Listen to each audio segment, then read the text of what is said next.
Hello everyone, and welcome back to another Will Cinematics video. Today I'm reviewing School Live, also known as Gakkou Gurashi.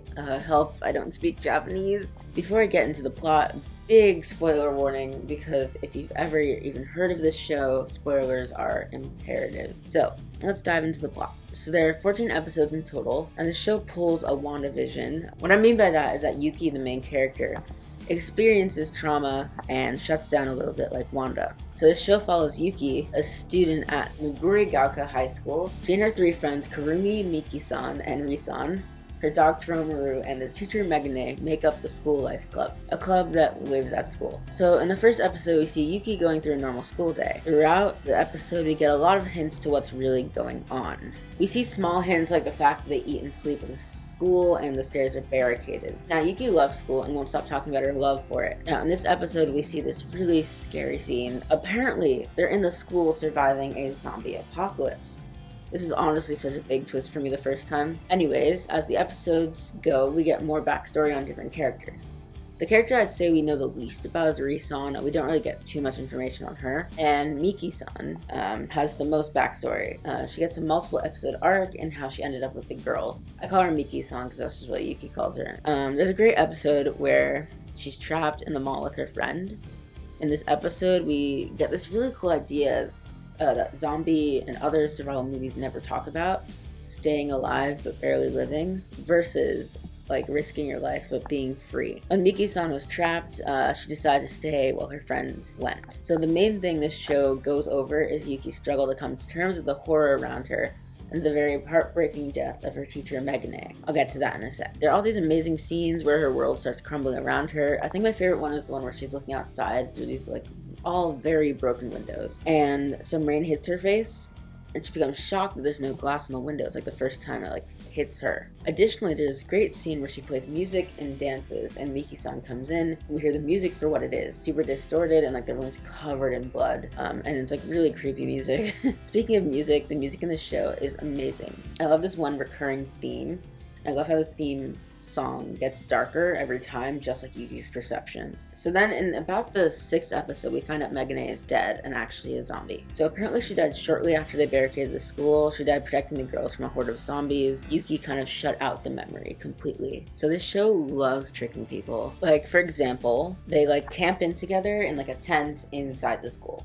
Now this takes place after Megane is dead.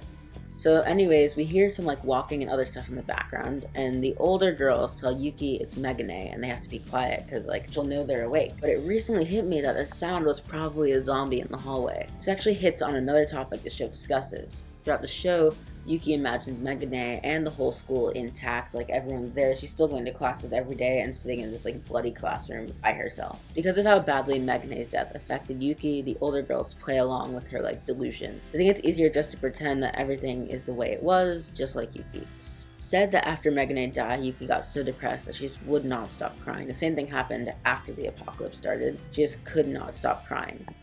But when Miki-san joins the group, we see that she thinks it's wrong for them to lie to themselves like that. She thinks they should tell Yuki the truth and expose her to the truth because she's living a lie. This creates a divide in the group. It doesn't last too long though. In the 8th episode, we finally see zombie Megane. Apparently she's in the basement.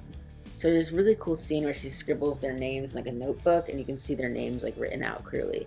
Then after that, you see a bunch of just scribbles, and it seems to prove that the zombie virus spreads, but initially people retain some humanness, and it slowly erases that. And this connects to how Yuki gets rid of them in the last episode. In the last episode, she gets rid of the zombies that have taken over the school by saying school's over, which was honestly high-key smart. In this last episode, you see her wake up from her delusion in this beautiful ghost Megane scene. Anyways, before this, while fighting Megane, Kurumi got bitten and infected. She thankfully gets saved by the vaccine. So then the show ends with them driving off in Megane's car. As they leave, they pass a zombie that is rumored to be Kay, the girl that stayed in the mall with Miki but ended up leaving. This zombie looks just like her, so I'm pretty sure it is her. After that, we get a little hint to season 2. We see a scientist of some sort pick up this letter that the girls have made. So in an episode, I think a graduation episode, which is actually a really sad episode. It's just very sweet and wholesome.